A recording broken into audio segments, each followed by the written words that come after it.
I'm back. Now we're going to read Chapter 3 of our story, I Survived Hurricane Katrina. Chapter 3.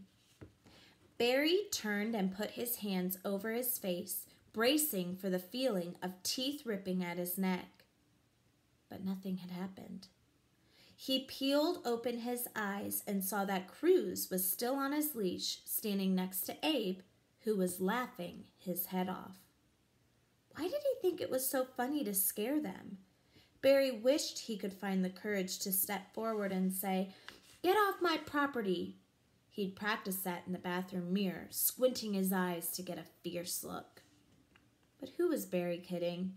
He was about as fierce as one of Mom's peanut butter cookies. If only Barry was more like his father. Nothing ever got to Roddy Tucker.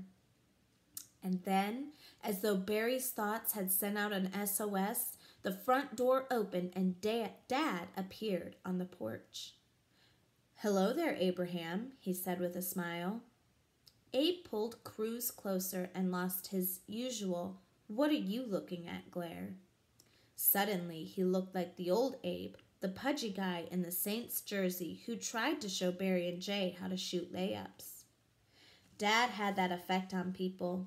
He could smile at a T-Rex, and next thing, they'd be making plans to have a burger together.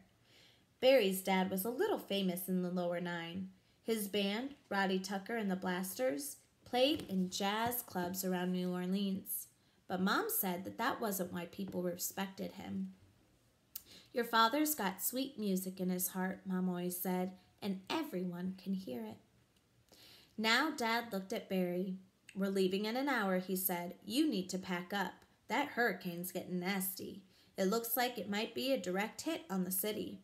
We're leaving town." Barry stared at Dad. Leaving town for a hurricane? Not the Tuckers. Never before. Every year a few storms fixed their sights on New Orleans, and they always petered out at the last minute. There hadn't been a bad hurricane in New Orleans in 40 years. Was Dad making this up to get Abe to hustle on home? "I'm serious," Dad said, reading Barry's doubtful look. "There's a mandatory evacuation. First time in New Orleans history." "What's that?" Jay asked. "It means if you can leave, you've got to leave," Dad said. "Your mom already called, Mr. J. You're heading up to Birmingham." "What about us?" Barry asked. "Houston," Dad answered with a sorry smile. Barry groaned. He loved Mom's Texas cousins, but all of them, 5 wild little girls and their grumpy mama, lived in a tiny little house. Barry always went home with a whopper headache after visiting them. Dad, too. The hurricane must be bad to get Mom and Dad to head to Houston. Barry looked around his neighborhood.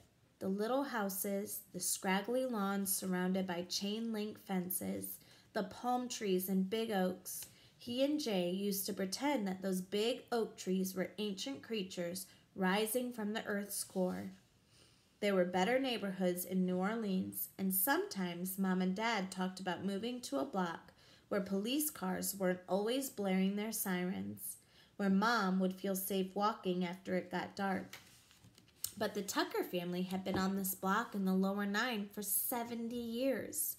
Gramps had helped his daddy build this house back when folks kept hogs in their backyards. Barry couldn't walk half a block without someone shouting hello from a porch and waving him up for a chat and a glass of iced tea. The lower 9 was home, and that was that. Abe started to slink away. "They're opening up the Superdome, Abraham," Dad called after him, "for folks without cars. You should get your grandma over to the stadium as soon as you can." Abe waved and went on his way. Dad opened the door to go inside, and the news playing on the radio echoed out to the porch. "That's right," a man's voice boomed. "This storm is a monster. It's time to leave. Get out now. Get out while you can." "You heard the man," Dad said, starting to close the door behind him. Time to get moving. And that was Chapter 3.